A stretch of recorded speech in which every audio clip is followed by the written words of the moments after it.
کرنے جا رہے ہیں اس کا بتائیں گے آپ کو. پاکستان آج سے تقریباً 6 ماہ پہلے پاکستان کی حقیقت کیا تھی؟ پاکستان کے اندر امن و امان نظر آ رہا تھا.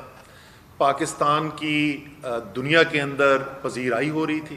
اس سے صرف 1 مہینے پہلے وزیر اعظم پاکستان نے دنیا کے اہم ترین ممالک میں سے جو 2 ملک ہیں چین اور روس، ان کا دورہ کیا. چین اور روس دونوں کے صدور نے تفصیلی ملاقات کی، اہم فیصلے کیے گئے، پاکستان کی مدد کی کا اعادہ کیا گیا. معیشت کے اندر پاکستان 15 سال کے زیادہ عرصے کے بعد پہلی دفعہ 2 سال تواتر سے 5.7% اور پھر 6% کی ترقی کی رفتار سے آگے بڑھ رہا تھا. صرف اس سال کے اندر جس وقت کی میں بات کر رہا ہوں، یعنی آج سے 6 ماہ پہلے، 1 سال کے اندر ہماری برآمدات کے اندر اضافہ اتنا ہو رہا تھا جتنا مسلم لیگ نون اور پیپلز پارٹی کے 10 سال دور حکومت میں نہیں ہوا. پاکستان کی بڑی صنعتیں جو ہیں وہ ڈبل ڈیجٹ یعنی 10% سے زیادہ تیزی سے ترقی کر رہی تھیں. پاکستان کی 5 بڑی فصلیں جو ہوتی ہیں ان میں 4 کے اندر ریکارڈ پیداوار ہو رہی تھی. پاکستان کی ترسیلات ریکارڈ پر پہنچی ہوئی تھیں. اور یہ فہرست آگے چلتی رہتی ہے. ہماری آئی ٹی کی، انفارمیشن ٹیکنالوجی کی ایکسپورٹ جو 21ویں صدی کا سب سے بڑا ایک راستہ ہے، ان ممالک کو جو ترقی کی دور میں پیچھے رہ گئے ہیں تیزی سے پھلانگ کر آگے جانے کا، وہاں پر 1 سال میں 47% اور اگلے سال 34% اضافہ ہو رہا تھا. یعنی آپ کسی طریقے سے بھی دیکھیں پاکستان جو ہے وہ ایک بہت اچھے مقام پہ کھڑا تھا.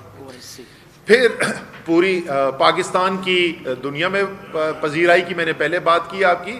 اسلامی دنیا کے اندر یہ کتنے عرصے کے بعد ہوا تھا کہ پاکستان میں تمام اسلامی دنیا کے وزرائے خارجہ آئے ہوئے تھے اور یہاں پاکستان کے ساتھ اظہار یکجہتی بھی ہو رہا تھا، یہاں پر کشمیر کی بات بھی ہو رہی تھی اور پاکستان کو سراہا جا رہا تھا کہ کس طریقے سے عمران خان کی لیڈرشپ کے اندر جو مقدمہ لڑا گیا ہمارے رسول صلی اللہ علیہ وسلم کی توقیر کا دفاع کرنے کے لیے، اور جو ایک دنیا کے اندر اتنی ایک اینٹی مسلم مسلمانوں کے خلاف ایک سازش چل رہی تھی. ہر 2 سال کے بعد کچھ ہوتا تھا اور مسلمانوں کی جیل آزاری کی جاتی تھی، رسول صلی اللہ علیہ وسلم کی شان میں گستاخی کی جاتی تھی اور ہم یہاں سڑکوں میں مظاہرے کرنے کے علاوہ کچھ نہیں کر سکتے تھے. عمران خان کی لیڈرشپ میں، ان کی قیادت کے اندر عالمی لیول پہ یونائٹڈ نیشنز پہ معاملہ اٹھایا گیا اور یہ بھی اسلامک کانفرنس کے اندر بات کی گئی اور پذیرائی کی گئی کہ کس طریقے سے اب وہ پھر جو یونائٹڈ نیشنز کے اندر ٹیبل کی گئی اسلامی ممالک کی طرف سے اس کو کامیابی حاصل ہوئی اور اس کامیابی کی بنیاد کے اوپر جو ہے وہ ہر سال ایک دن منایا جائے گا جس میں توہین رسالت کے خلاف جو ہے وہ ساری دنیا جو ہے وہ یکجا ہو کر بات کرے گی. یہ تھا پاکستان جس وقت پاکستان کے اندر ایک سازش کے تحت ایک رجیم چینج آپریشن ہوتا ہے. اس رجیم چینج آپریشن کے اندر جس طریقے سے یہاں بالکل قریب ہی ہے، ہم جہاں بیٹھے میں اس سے بہت دور نہیں ہے، جہاں سندھ ہاؤس کے اندر ضمیروں کی منڈی لگائی جاتی ہے. پوری قوم دیکھتی ہے کہ کس طریقے سے حرام کے پیسے کے اوپر عوام کا مینڈیٹ چوری کر کے ضمیروں کی بولی لگا کے لوگوں کا ووٹ خریدا گیا. صرف ہم نہیں، قومی سلامتی کمیٹی 1 دفعہ نہیں 2 مرتبہ کہتی ہے واضح بیرونی مداخلت نظر آئی. یہاں پر ضمیروں کی منڈی لگ رہی ہے، باہر سے بیرونی مداخلت ہو رہی ہے اور نتیجہ اس کا جو نکلا وہ ابھی اس پہ میں آتا ہوں. جب یہ ہوا تو عمران خان نے اپنی پارٹی کے سامنے یہ سوال رکھا کہ کیا اتنی بڑی سازش کے سامنے ہم اس نظام کا حصہ رہنے کے لیے تیار ہیں؟ اس اسمبلی میں، جس اسمبلی کے ذریعے یہ قومی اسمبلی، کیونکہ یہ رجیم چینج آپریشن تو ہوا قومی اسمبلی کے اندر، تو کیا ہم اس قومی اسمبلی کا حصہ ہمیں رہنا چاہیے؟ اور پارٹی میں بڑی اور 2 دن اس کے اوپر گفتگو ہوئی، تمام لوگوں کو یہ موقع دیا گیا کہ وہ بات کریں اور اس کے بعد یہ فیصلہ ہوا کہ نہیں، ہمیں استعفیٰ دینا چاہیے. 123 ممبران نے استعفیٰ دیا. اسپیکر نے، اس ایکٹنگ اسپیکر جو اس وقت تھے ڈپٹی اسپیکر قاسم سوری، انہوں نے نوٹیفیکیشن کی اور یہ ختم ہو گیا معاملہ. اب کئی ماہ کے بعد کیا ہوتا ہے کہ ایک سازش کی جاتی ہے اور ہمیں تو نہیں پتا یہ کہاں ہو رہا ہے.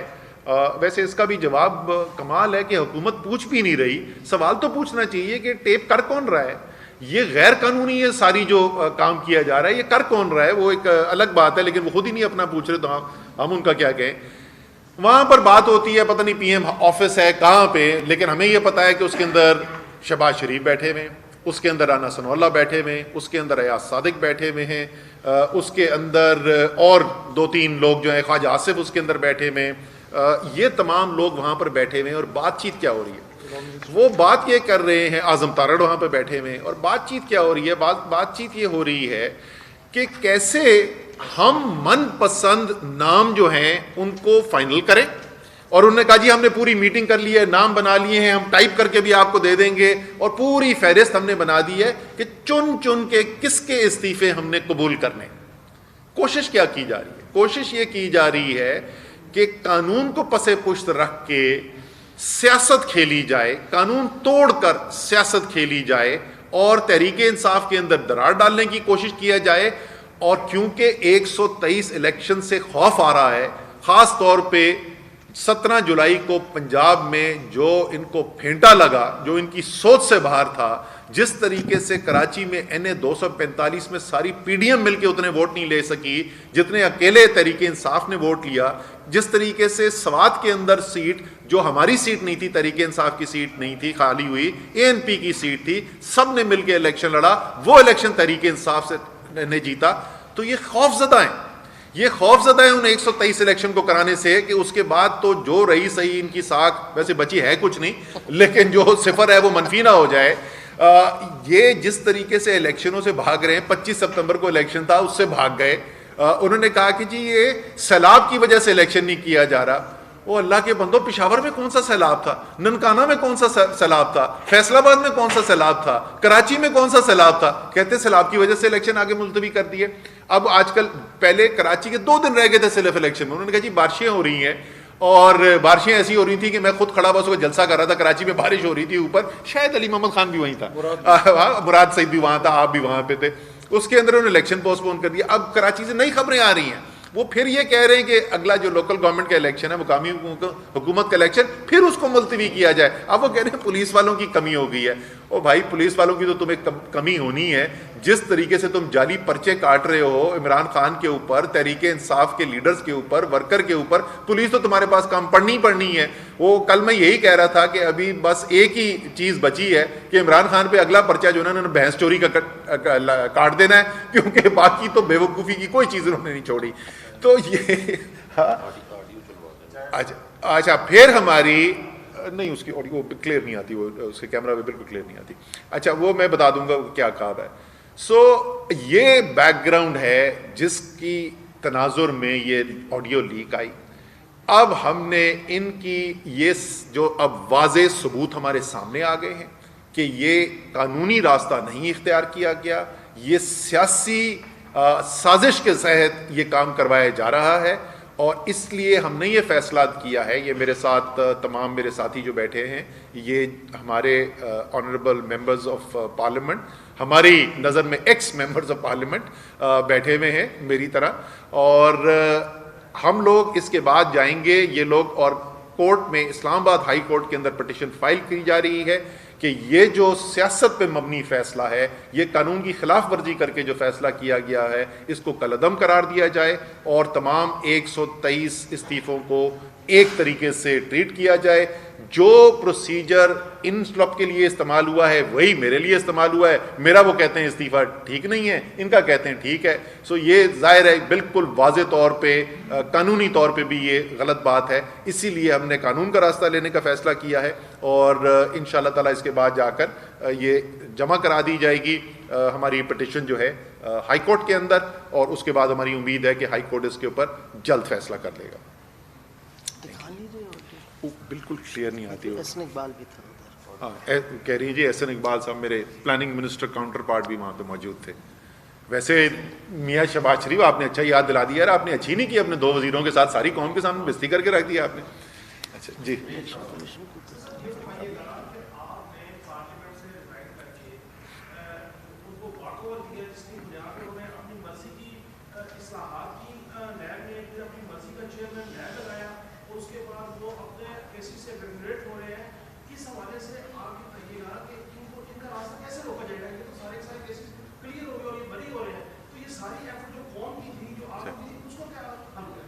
اچھا، پہلی بات تو یہ کہ دیکھیں وہاں پر فیصلے ہوتے ہیں عددی اکثریت سے.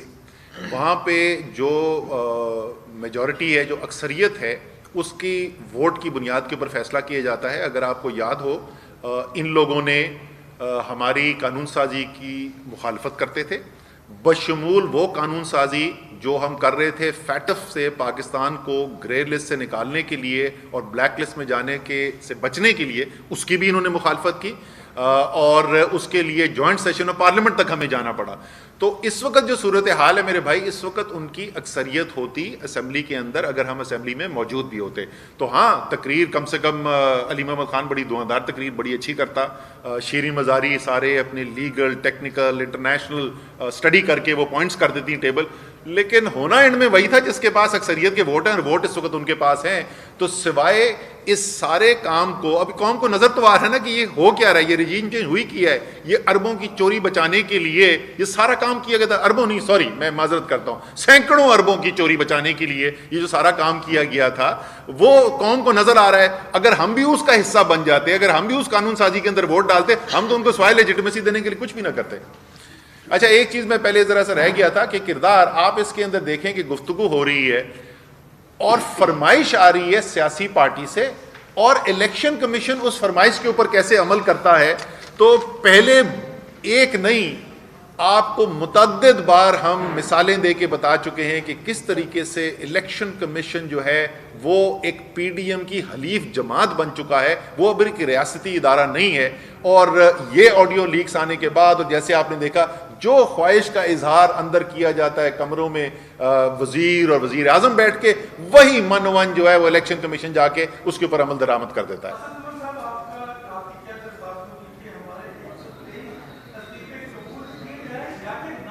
کیے جائیں تو ہماری تو، ہم تو بھائی ایک دفعہ نہیں، ہم کورٹ جا چکے ہیں اس کے اوپر، اور اس وقت بھی وہ کیس سپریم کورٹ کے اندر موجود ہے. اور ہمارا تو ماننا یہی ہے کہ ایک دن ایک ہی طریقہ کار سے 123 لوگوں نے استعفیٰ دیا، تو پھر یہ کیسے ہو سکتا ہے کہ اس 123 میں سے کچھ قبول ہے اور کچھ نہیں ہے؟ اصل مطلب یہ بتائیے گا کہ قانونی طریقہ یہ ہے کہ اگر کوئی استعفیٰ دیتا ہے تو اس کے بعد اگر اسپیکر اس کو بلاتا ہے تو وہ اپنے استعفے کی تصدیق کرتا ہے. تو آپ لوگ استعفے کی تصدیق کے لیے اسپیکر کے پاس کیوں نہیں پیش ہوئے جب بار بار بلایا گیا؟ اچھا، یہ ہمیں تجربہ جو ہے نا پچھلی دفعہ ہوا تھا، آپ کو پتہ ہے ہم پہلے بھی یہ کام کر چکے ہیں. تو اس دفعہ یہ فیصلہ کیا گیا کہ اس بات سے بچنے کے لیے کہ جی وہ تو ہمیں کیا پتا کہ یہ آپ نے کیا ہے، یہ ریکارڈ کا حصہ ہے، آپ بھی جا کے بھی دیکھ لیں. شاہ محمود قریشی کھڑے ہوئے، ہمارے ڈیپٹی پارلیمنٹری لیڈر، انہوں نے کہا کہ ہم نے بحیثیت جماعت اجتماعی طور پر یہ فیصلہ کیا ہے کہ ہم نے استعفیٰ دینا ہے. اس کے بعد انہوں نے کہا کہ جو جو میری بات کی تائید کرتا ہے وہ بھی کھڑا ہو جائے. ہم سب ان کے ساتھ کھڑے ہوئے اور اس کی بنیاد کے اوپر استعفے جو ہے وہ قاسم سوری صاحب نے ایکسیپٹ کیے، کیونکہ یہ فلور آف دا ہاؤس ہوا تھا. لیکن میں وہی کہہ رہا ہوں نا کہ جو کچھ بھی کیا تھا ہم نے وہ ٹھیک تھا یا غلط تھا، جو بھی ہم نے کیا تھا وہ اس میں کوئی فرق نہیں ہے. اعجاز شاہ نے جس طریقے سے استعفیٰ دیا، شیرین مزاری نے جیسے استعفیٰ دیا اور اسد عمر نے جیسے استعفیٰ دیا، اس میں کوئی رتی برابر فرق نہیں ہے. اور اگر اس کے بعد اسپیکر کے بلانے کے لیے اسد عمر نہیں گئے تو علی محمد خان بھی نہیں گئے، فخر زمان بھی نہیں گئے، شوکت بھی نہیں گئے، یہ بھی نہیں گئے. تو ہماری جو پوری کارروائی ہے شروع سے لے کے آخر تک اس میں فرق ہی کوئی نہیں ہے. تو فیصلے میں کیسے تفریق کیا جا سکتا ہے؟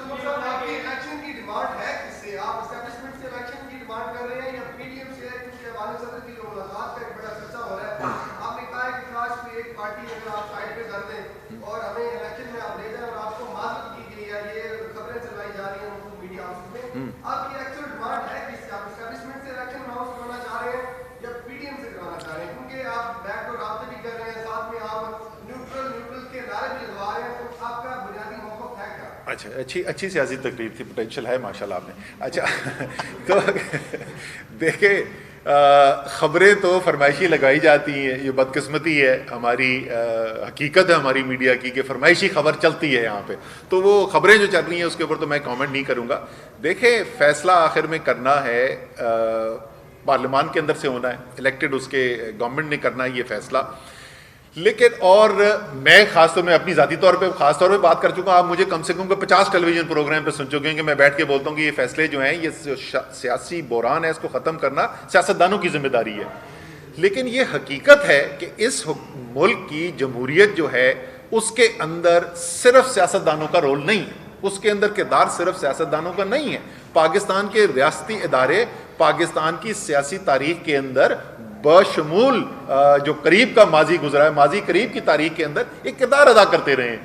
اس لیے ہمارا ماننا یہ ہے کہ ہر وہ شخص یا ہر وہ ادارہ جو فیصلہ سازی پہ اثر انداز ہو سکتا ہے، اس کو پارٹی کے لیے کسی کے نہیں، پاکستان کے لیے.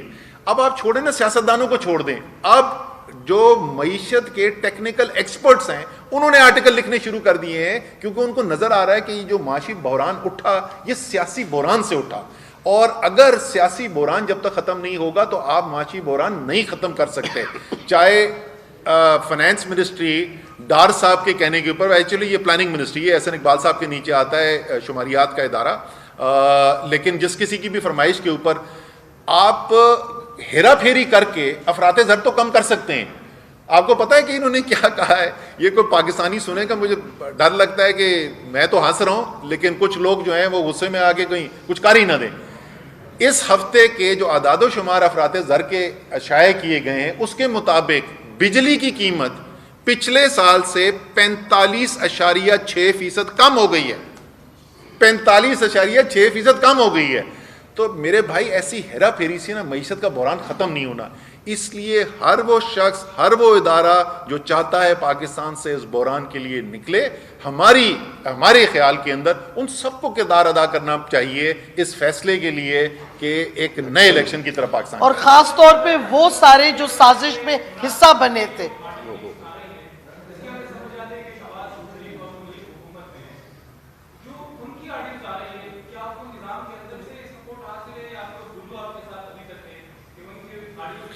نہیں دیکھیں، یہ تو میں پہلے بول چکا ہوں کہ یہ جو آڈیو ریلیز ہو رہی ہیں اس کے اندر اس سے قطع نظر کہ میرا تو سیاسی فائدہ ہے، ان کی حقیقت سامنے نظر آ رہی ہے. ہمیں تو یہ نظر آ رہا ہے کہ جو باہر کھڑے ہو کے کہتے ہیں کہ صحت کا نظام جو ہے وہ صحت کارڈ جو ہے وہ تو ہم ہی نے بنایا تھا، وہ بند کمرے میں کہتے ہیں کہ صحت کارڈ بند کر دو کیونکہ اس سے عمران خان پاپولر ہوتا ہے.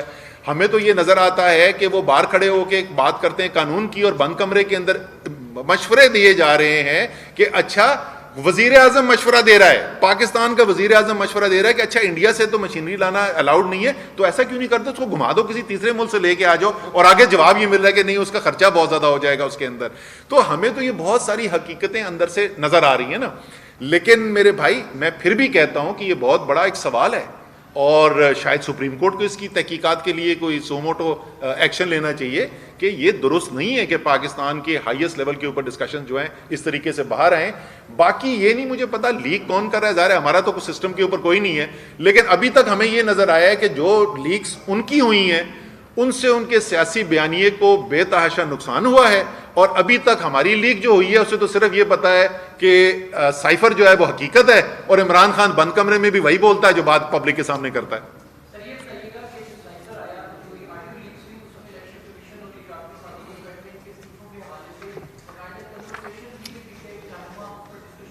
جی نہیں، اب آج جو ہے ایک نئی پٹیشن اس کی روشنی میں، آڈیو لیک کی روشنی میں نئی پٹیشن فائل ہو رہی ہے.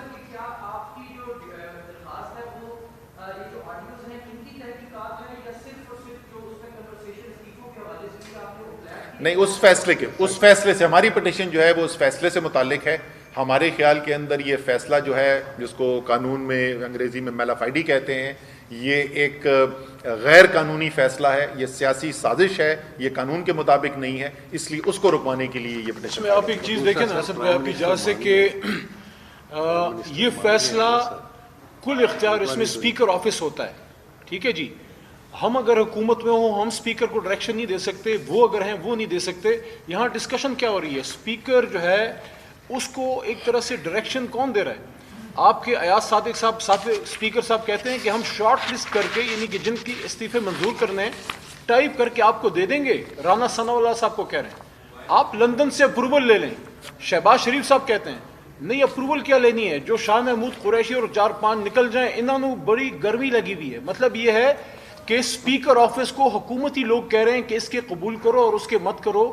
تو کیا یہ ایک غیر متنازع عمل ہے؟ کیا یہ ایک میرٹ پہ مبنی فیصلہ ہے یا کسی کو خوش کرنے کے لیے؟ اچھا آخر میں بھائی یہ فیصلہ کیا ہوا وہ بھی تو بتا دیں نا علی محمد صاحب کہ آخر میں فیصلہ کیا ہوتا ہے. ایاز صادق صاحب کہتے ہیں ٹھیک ہے سر, پھر رانا صاحب کو اتھارٹی دے دیں ڈیسائیڈ کرنے کی. وزیر داخلہ فیصلہ کرے گا کہ کس کا استعفیٰ قبول ہونا ہے کس کا نہیں ہونا. تو آگے سے رانا صاحب کہتے ہیں ڈیسائیڈ کیا, بس جیسے آپ نے ڈیسائیڈ کیا کل وہ ٹھیک ہے. یہ ہو رہا ہے قانون کے ساتھ پاکستان کے اندر اس امپورٹڈ حکومت کے نیچے. Thank you G.